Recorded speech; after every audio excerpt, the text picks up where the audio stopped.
अभी सुन रहे हैं विराट म्यूजिक की शानदार प्रस्तुति।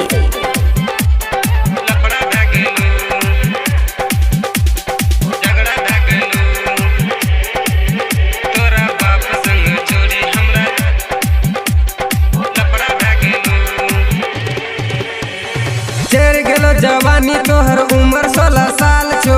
चेर गेलो जवानी तोहर चेर गेलो जवानी तोहर उम्र 16 साल छो। 17 तोहर 18 छोरी खतरा 12 साल छो। तोरा के भ्या संग लखरा भै गेलो। तोरा बाप संग छोरी हमरा झगड़ा भै गेलो गे। तोरा भ्या संग हमरा छोरी लफड़ा भै गेलो।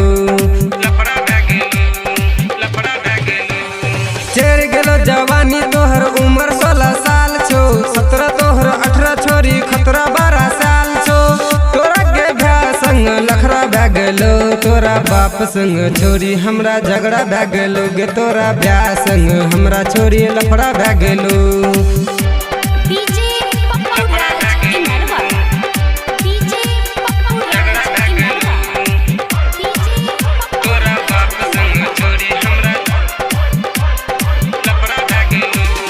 गोरे गोरे गाल तोहर काला काला तिल छो।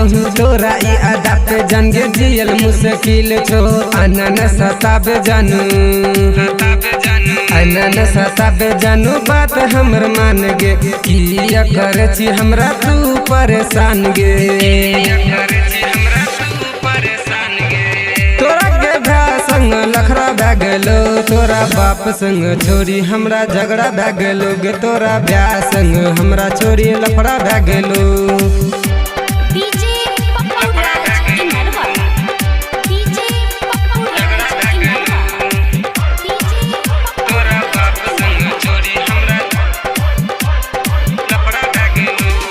गामे गामे टोला टोला भेलो तोरे हालागे।